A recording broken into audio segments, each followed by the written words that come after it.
Hi, and welcome to Making Waves on Purpose. Today, I am joined by Dawnita Wilson.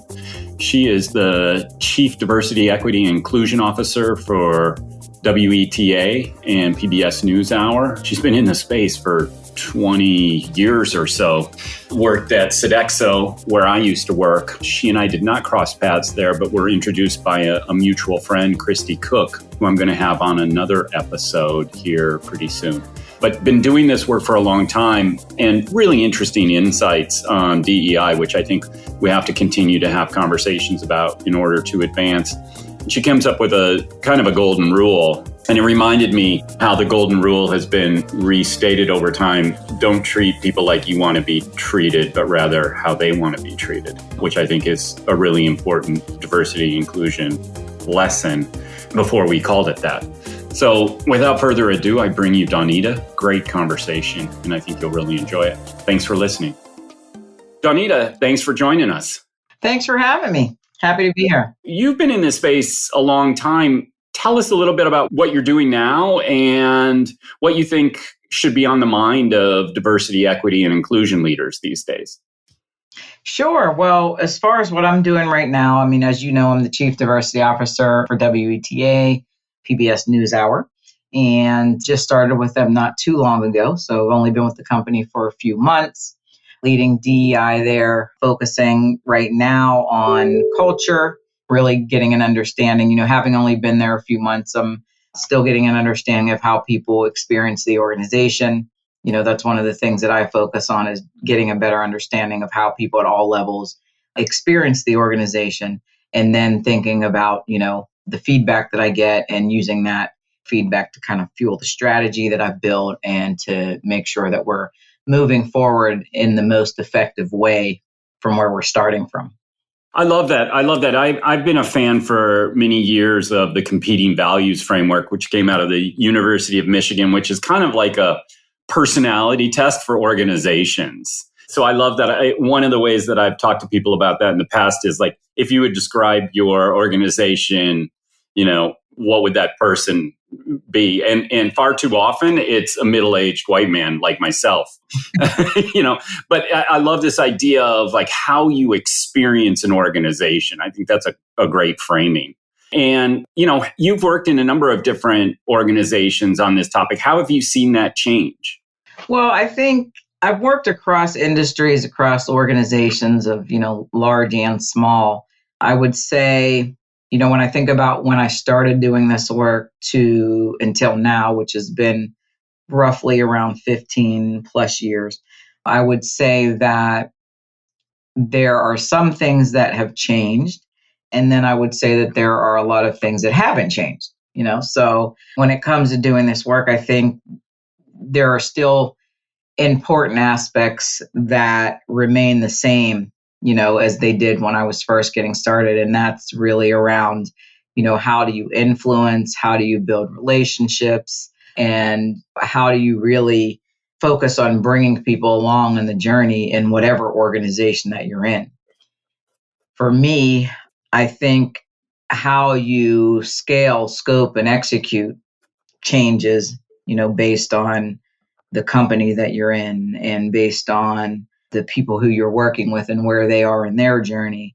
But I think the actual work itself is pretty similar. I would say, a lot of the work that I've been doing in the last couple of organizations that I've worked in, it's still around what does progress look like for that specific organization, and how do you continue to evolve and make that progress, over time, and how do you keep people, engaged and involved and committed to making that progress that you need to make. And so that has looked different in each of the organizations that I work for. But I would say the work, itself of what you're trying to do and how you're trying to do it is very similar across industries, across organizations, sizes, all those things. It's interesting to me because in some ways I hear similarity too with other change management efforts within companies, whether that be ESG or sustainability or whatnot,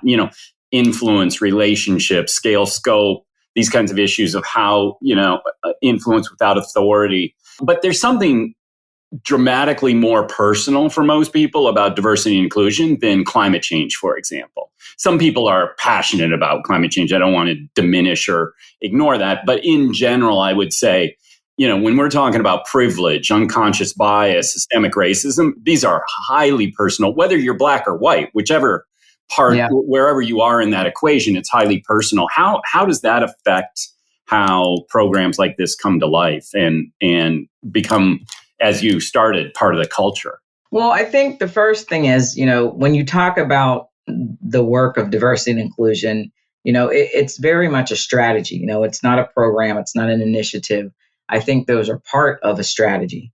But the work itself has to be strategic because, strategies change, they evolve like every other strategy in an organization. And I think, so that's one thing that I think is really important.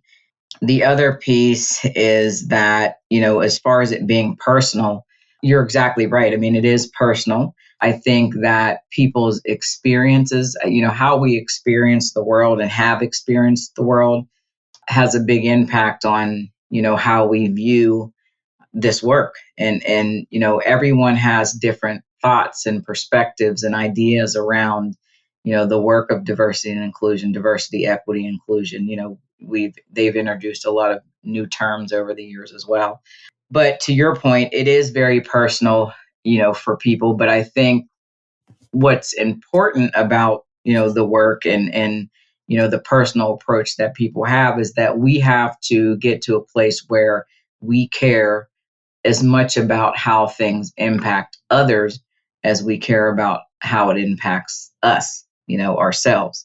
And so I think that while, people have a personal, take on the work, and that might be a thing that motivates them, I think in some cases we also have to look at our personal experiences and think about, okay, well, our personal experience may be very different from someone else's.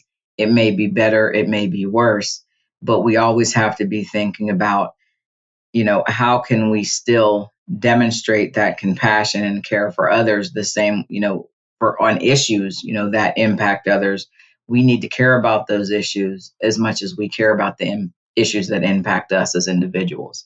And so I think as far as the personal aspect of bringing people along on the journey, I think in every organization that I've been in, everyone is at a different place in this journey. Everyone's starting from a different place, So you have some people who have experienced things and who are just, quite frankly, champions of the work. And then you have others that you really have to, influence and to a certain extent inspire to bring them along. And I think the thing that I've learned along my journey is that everyone is at a different point, and that's okay, in an organization. I think where sometimes we make the mistake is going in and assuming that everyone's starting from the same place and that everyone has the same perspective and that everyone, in the organization is ready to learn and to move forward, where in a lot of cases, that's not the case. And so that goes across the board. There are leaders who are in different, phases of their journey, so that self-awareness, I think, is a very important aspect of the work as individuals that we have to be thinking about, being self-aware and understanding where we're starting from. I love that. I love this idea of we have to care about others. It's kind of the DEI golden rule, isn't it, in some way? And it's not entirely different than what we need on climate change. We need to understand that, climate change may not affect us today, but it will people in the future and is affecting others today, likely that look different than us, that live in different socioeconomic realities than us. So I think that's super important. One of the things that I think you all have, PBS NewsHour, you have content. So not only can you work on bringing D&I into the culture of the organization, you can bring it into the culture or the content. And tell me a little bit about what you all are doing there, because that seems to me a really exciting lever to be able to pull. Well, I think that this work is both internal and external by nature. I think, as you said, the unique kind of platform that we have at WETA PBS NewsHour is that we have, an opportunity to really be thinking about content that is viewed broadly and externally. And so I think that's something that we do really well. For people who have, watched our programming, over time, you'll see that, kind of the foundation of who we are, our mission is really around making sure that we're telling the stories of people and capturing the voices of the unheard, so to speak. So I think by nature, our content is very diverse. I think when you think about our partnerships, with, PBS and, everyone probably realizes that PBS's content has always been very diverse as well, and so I think we just have a unique opportunity in our space to continue to do that. But I think it's something that when you think about our mission and who we are, it's naturally just a part of how we do things.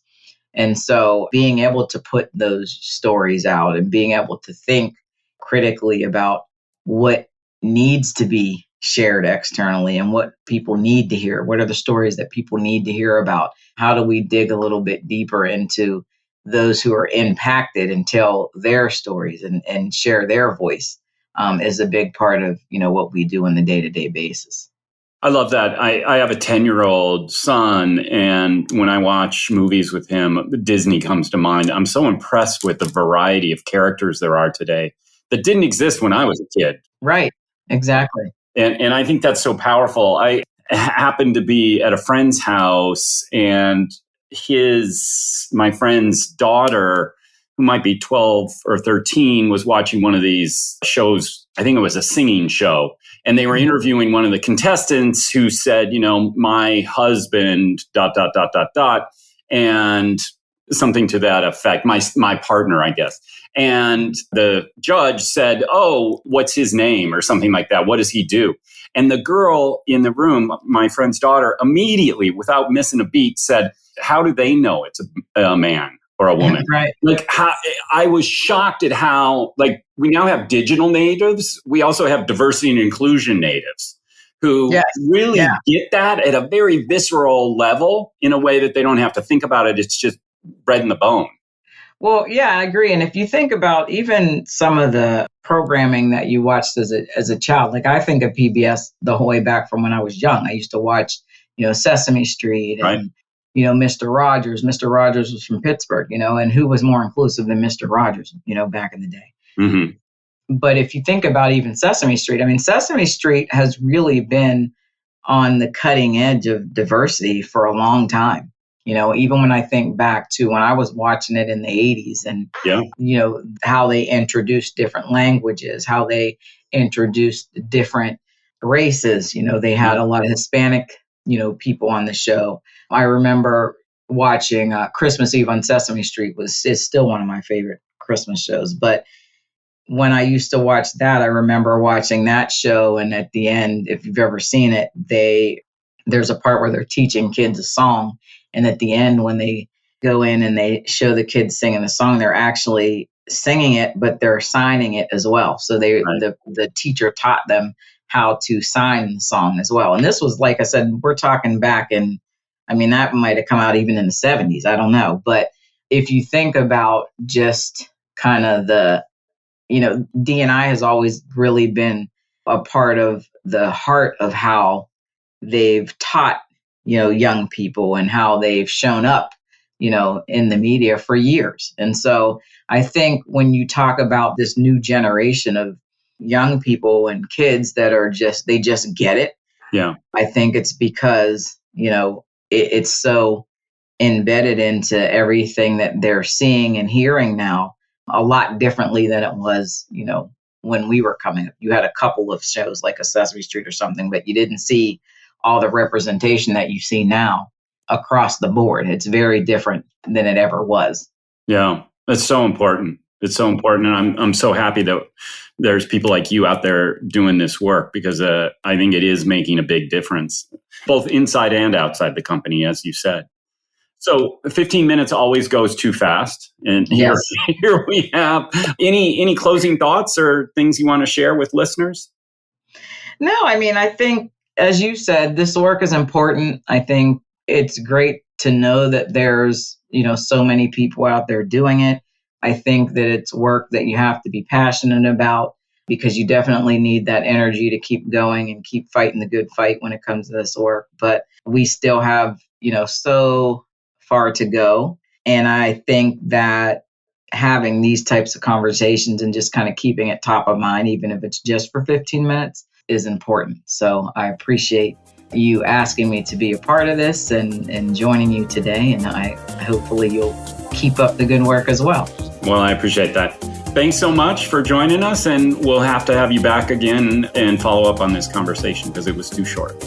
Absolutely. Thank you.